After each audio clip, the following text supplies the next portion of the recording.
Snapshot 24w13a is here. It comes thundering in with new experimental mace smash effects, mace enchantments, and potion effects, as well as ominous events and trial chambers, and many other tweaks and fixes. My name is SliceSlime and I'm here to show you all of it. Let's start with the new ominous event. Bad Omen has been expanded and reworked in this snapshot to give access to an optional experience in trial chambers. Instead of getting Bad Omen directly from killing a pillager captain, you now get the effect from consuming a new item called an ominous bottle. Instead of stacking up effects, you get a different level of the effect directly from consuming an ominous bottle of that level. The Bad Omen icon has also changed. Pillager captains now drop ominous bottles of a random level from 1 to 5. Alternatively, you can also get one of level 1 or 2 from a trial chamber vault. The bottles stack up to 64 and shatter when consumed. Another difference in this version is that Bad Omen doesn't immediately trigger a raid on a village when you enter it. Instead, it will change into Raid Omen effect, which lasts for 30 seconds.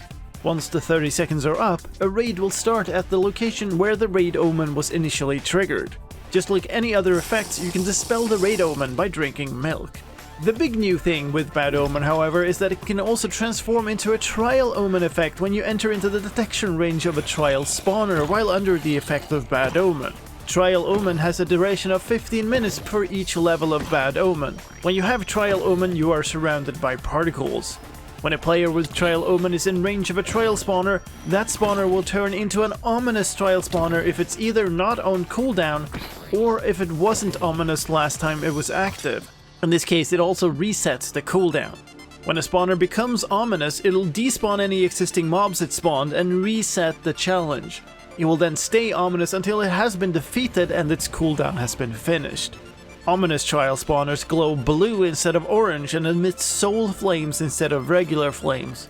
They often spawn mobs equipped with weapons and armor with armor trims from the trial chambers. This equipment can currently drop when the mobs are killed, which is a known issue that will be changed before the full release of Update 1.21. In addition to spawning armored enemies, ominous trial spawners also spawn potions and projectiles on top of unsuspecting players and mobs. Based on their location in a trial chamber, a trial spawner will select a random set of projectiles to spawn, which will always include a single type of lingering potion from a set of possible effects. Those lingering potions can also include some new potion effects. The wind charged effect makes any affected entity emit a wind burst on death. The weaving effect makes any affected entity spread cobweb blocks on death. Non-player entities also gain the ability to walk through cobweb at a normal speed. The oozing effect makes entities spawn up to 2 slimes on death. Slimes are naturally immune to the oozing effect. And the infested effect makes any affected entity have a 5% chance to spawn 1 or 2 silverfish when hurt. Silverfish are naturally immune to this effect. These potions aren't exclusive to trial chambers either. With a base of awkward potions, wind charge can be brewed with a breeze rod, weaving with a cobweb, oozing with a slime block, and infested with a stone block. These potions only have 1 level and cannot be extended. However, you can turn them into splash potions and lingering potions. If you defeat an ominous trial spawner, you get a different set of loot as a reward. Notably, instead of a trial key, you can get an ominous trial key. While regular spawners have a 50% chance of giving a trial key, the chance is only 30% for an ominous trial key. This type of trial key can be used to unlock some unique ominous vaults that can be found in harder to access parts of the trial chambers. Opening this has unique loot, notably the heavy core, which is no longer available from a regular vault. Regular vaults now instead have a rare chance of giving a trident. This loot also includes stronger ominous potions of level 3 to 5, enchanted books with some rare enchantments, including some of the new Mace Enchantments we'll get to in a minute, and enchanted golden apples. These changes to ominous trials come together with other changes to the trial chambers and the combat there. All the trial spawners now scale slower. Every player added to the fight now adds to the amount of mobs present at the same time by 0.5 instead of 2. Trial spawners now also only activate when players are in line of sight. Baby zombie trial spawners now also only have 2 mobs present at once as a baseline, which is down from 3. In general, the amount of trial spawners in corridors has been reduced and the layout of trial chambers has been updated.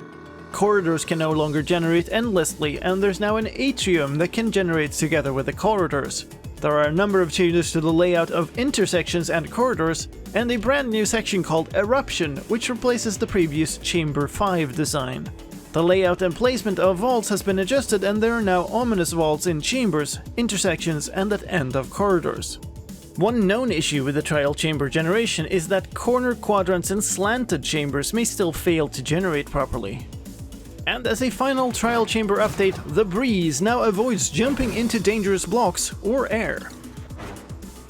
And with that chonky chamber change out of the way, let's turn our attention to the maze. The maze now has a special effect for a strong attack, which includes a new explosive particle effect and a stronger knockback attack that hits targets further away. Another change is that when successfully hitting a target, your vertical momentum will completely reset in addition to the fall height resetting. Flying with Elytra no longer counts as falling for the maze, you will now need to actually be falling for a strong mace attack. The baseline damage of the maze has been lowered to 3 points of damage per block of fall distance. On the flip side, maces can now be enchanted. Many existing enchantments can now work on maces, including Mending, Unbreaking, Smite, Bane of Arthropods, Fire Aspect, and Curse of Vanishing. There are also 3 new mace-specific enchantments. Density comes in levels 1 through 5 and can be gained both as books in loot and directly from the enchanting table. Each level of density adds 1 point of damage per fallen block. The Breach enchantment comes in levels 1 through 4 and can also be found both on books in loot and in the enchanting table. It is used to remove parts of the armor of the target, removing 15% armor effectiveness per level. And finally, the Windburst enchantment comes in levels 1 through 3 and can only be found on books in the ominous vaults. Maces with Windburst will emit a Windburst on hitting an enemy, which can launch you back up into the air. The strength of the Windburst is increased with each level of the enchantment, starting at 0.5 for level 1 and increasing by 0.25 for each level.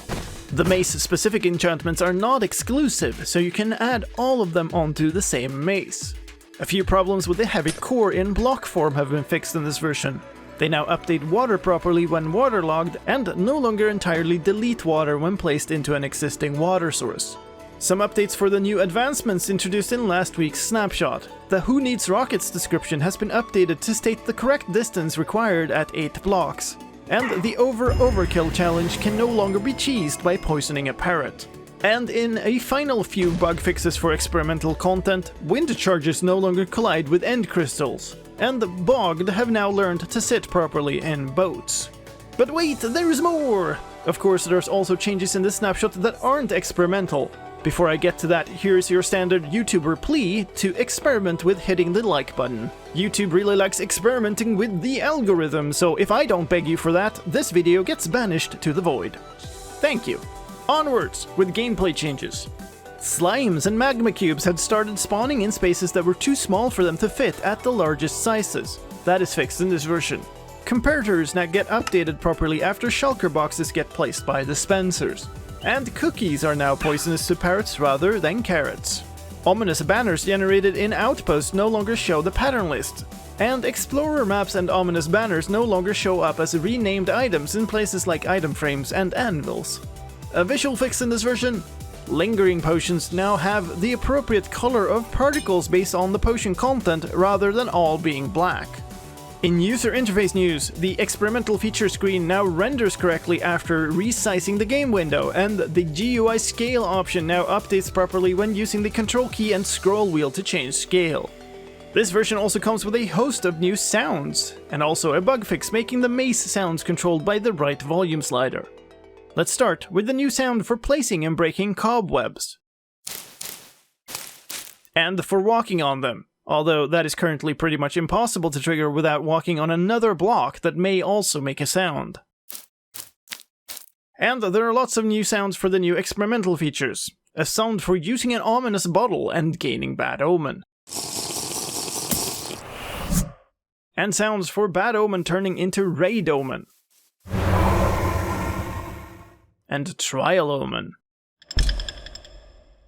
There's a new sound for a trial spawner being charged with ominous energy. And a separate ambient sound for ominous trial spawners.